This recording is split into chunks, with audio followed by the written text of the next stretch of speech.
दोस्तों जैसा कि हम सब जानते हैं अभी हमारे सारे ही बीटीएस मेंबर्स मिलिट्री में अपनी सर्विस को दे रहे हैं, पर आर्मीज इस दौरान अपने बीटीएस मेंबर्स को मिस ना करे। इस दौरान बीटीएस मेंबर्स ने काफी सारी कंटेंट आर्मीज के लिए शूट करके रखी है और ऐसे ही एक अमेजिंग वीडियो हमारे प्यारे से सनशाइन जे होप की आई थी, जहां जे होप ने स्क्वायर कोरिया को एक बहुत ही ज्यादा प्यारा इंटरव्यू दिया था। इस इंटरव्यू में हमारे जे होप से बहुत ही ज्यादा इंटरेस्टिंग सवाल पूछे गए थे, जैसे जे होप ने अपने फोन में बीटीएस मेंबर्स के नंबर को किस नाम से सेव करके रखा है, जे कोल के साथ मेमोरेबल एक्सपीरियंस, उन्हें क्या पसंद है और क्या नहीं पसंद है, और भी बहुत सारी अमेजिंग सवाल उनसे पूछे गए। तो इस वीडियो को एंड तक जरूर ही देखिएगा। बिना किसी देरी किए चलिए इस वीडियो को शुरू करते हैं। तो दोस्तों वीडियो शुरू होती है और सबसे पहले जे होप खुद को इंट्रोड्यूस करते हैं और बताते हैं कि आज मैंने बिबिम्बुक्सू, सैलेड और डम्पलिंग्स खाया है। और फिर वो पहले सवाल को पढ़ते हैं। यहाँ कुछ सवाल उनके इंस्टाग्राम आईडी से भी थी, तो अपने ओल्ड इंस्टा पिक्चर्स को देखकर वो बहुत ही ज्यादा खुश होते हैं और पहले सवाल को पढ़ते हैं कि क्यों जे होप ने अपने पोलारॉइड पिक्चर्स को पोस्ट करना बंद कर दिया। तो इसका जवाब देते हुए जे होप कहते हैं, पहले मैं कुछ स्पेशल करना चाहता था तो मैंने पोलारॉइड पिक्चर्स पोस्ट करना शुरू करा था, पर ये एक आसान प्रोसेस नहीं था और मेरे पास बहुत सारी मोमेंट्स हैं मेरे लाइफ की जो मैं इस सोशल नेटवर्किंग साइट के जरिए आप लोगों से शेयर करना चाहता हूँ। पर पोलारॉइड पिक्चर्स में एक लिमिट होती है, तो अपने लाइफ के मोमेंट्स को आप लोगों से शेयर करने के लिए मैंने पोलारॉइड पिक्चर्स को पोस्ट करना बंद कर दिया और रेगुलर पिक्चर्स पोस्ट करने लगा। इसके साथ ही जे होप इस पिक्चर को देखते हैं और उनके लिए अगला सवाल ये था कि वो कौन सा लुई विटॉन आइटम था जो आपने पहली बार खरीदा था, मतलब जे होप का पहला लुई विटॉन सामान। तो जे होप कहते हैं, मेरा पहला लुई विटॉन ये है। मुझे याद है मैंने इसे अपने पैसों से खरीदा था। मेरे पास लुई विटॉन की ट्रेनिंग पैंट्स भी है जो मैंने वर्जिल एबलोह की पहली कलेक्शन से खरीदी थी। ये मेरे लिए बहुत ज्यादा स्पेशल भी है। मैंने इसे पहने हुए की एक पिक्चर भी पोस्ट की थी अपने इंस्टाग्राम पे। मैं इसे हमेशा पहनता हूँ। और फिर जे होप एक गेम खेलते हैं जिसका नाम था बैलेंस गेम। यहाँ जे होप को 2 सवालों में से उसे चूज करना था जो वो सबसे ज्यादा बुरा मानते हैं। तो उनके लिए सवाल ये था कि दोनों में से सबसे ज्यादा वर्स कौन सा है, वो लोग जो जहाँ भी जाते हैं वहाँ गड़बड़ करते हैं या वो लोग जो कभी भी टाइम पे नहीं आते। तो जे होप चूज करते हैं वो लोग जो कभी भी टाइम पे नहीं आते। मैं एक सुस्त व्यक्ति को बर्दाश्त नहीं कर सकता। मैं उस गड़बड़ी को तो ठीक कर सकता हूँ जो भी उन्होंने करी है, पर लेट होना बेसिक मैनर के खिलाफ है। तो दोस्तों क्या आप भी लेट होते हो या नहीं, हमें कमेंट कर जरूर ही बताइएगा। इसके साथ ही अगला सवाल ये था कि इन दोनों में से सबसे मुश्किल कोरियोग्राफी किसकी है, आइडल की या ऑन की। तो जे होप कहते हैं, आइडल की कोरियोग्राफी बहुत डिफिकल्ट हुआ करती थी। सारे मेंबर्स भी यही सोचते थे, तो हमने आइडल की कुछ पार्ट को चेंज भी कर दिया था। पर मैं ऑन को चूज करूंगा मुश्किल कोरियोग्राफी के लिए, क्योंकि ये पागलपन था, स्पेशली ये पार्ट। मुझे याद है जब हम इसे जिमी फॉलन के टुनाइट शो में परफॉर्म कर रहे थे, हम इसके बाद बिल्कुल ही बाहर निकल गए थे। इसके साथ ही जे होप से अगला सवाल ये पूछा गया कि आप अपनी बाकी की लाइफ इन दोनों में से किस चीज को छोड़कर गुजार सकते हो, सी फूड या फ्रूट्स। तो जे होप कहते हैं फ्रूट्स, क्योंकि मुझे सी फूड बहुत ज्यादा पसंद है। इसके साथ ही जे होप के लिए अगला सवाल ये था कि क्या कोई मेमोरी है आपकी जे कोल के साथ जब आपने उनके साथ कोलैबोरेशन करा था अपने सॉन्ग में।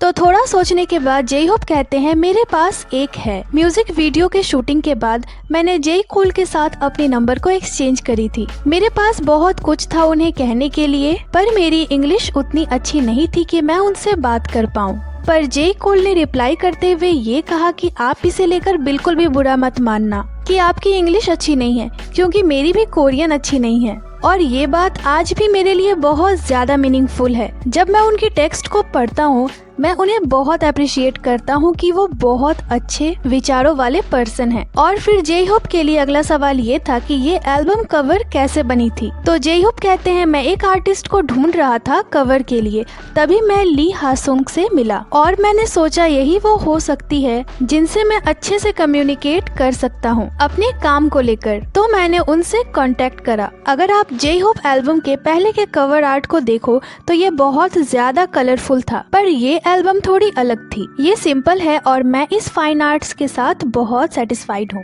इसके बाद जे होप को ये इमेज दिखाया जाता है और इसके मैसेज को पूछा जाता है। तो जे होप कहते हैं जिस तरह आप किसी रास्ते पे चलते हो और मैं उस रास्ते पे आपको पॉजिटिविटी देना चाहता हूँ और यही वो स्टोरी है जो आप तक पहुँचाना चाहता था, ना कि कोई इम्पैक्ट देना चाहता था।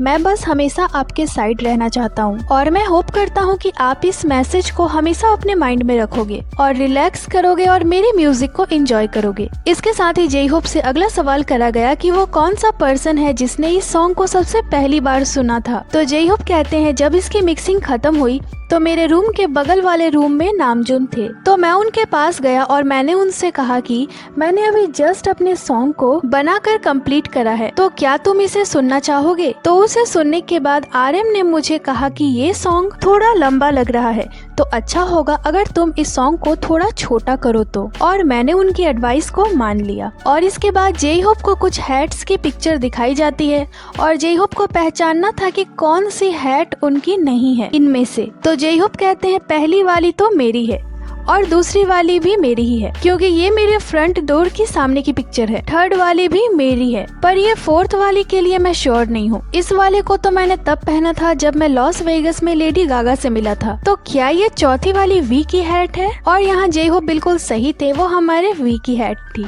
फिर अगले सवाल में उन्हें उनके पेट मिक्की के ईयर्स को पहचानना था। तो जे होप कहते हैं सब मिक्की के ईयर्स जैसे क्यों दिख रहे हैं, पर इस पहली वाली को मैंने रिसेंट ही क्लिक करा है। और यहाँ भी जे होप बिल्कुल सही थे। और इसके बाद का सवाल था बीटीएस से रिलेटेड। तो जे होप से सवाल करा गया कि किस नाम से आपने बीटीएस के मेंबर के नंबर को सेव करके रखा है अपने फोन में। तो जे होप कहते हैं नामजुन को मैंने किम नामजुन से सेव करके रखा है। ये बहुत सिंपल है। सोक्जिन योंग को सोक्जिन योंग से, शुगा को मिनयोंगी योंग से। मैं क्यूट निकनेम से नंबर को सेव नहीं करता। तैयोंग को तैयोंगी से। जंगकुक का थोड़ा इंटरेस्टिंग है, मैंने जंगकुक का नाम जियोन जंगकुक 7 से सेव करके रखा है और जिमिन के नाम को पाक जिमिन से। मैंने इन नाम को तब सेव करा था जब हम ट्रेनीज के तौर पर मिले थे, दैट्स व्हाई ये नाम ऐसे हैं। अगला सवाल था जे होप से कि मेंबर्स की क्या रिएक्शन थी आपके पहले डॉक्यूमेंट्री पे। तो जे होप कहते हैं तैयोंग ने मुझे एक पिक्चर सेंड करी थी इस डॉक्यूमेंट्री को देखते हुए की, और मेरी एक्सप्रेशंस ऐसी थी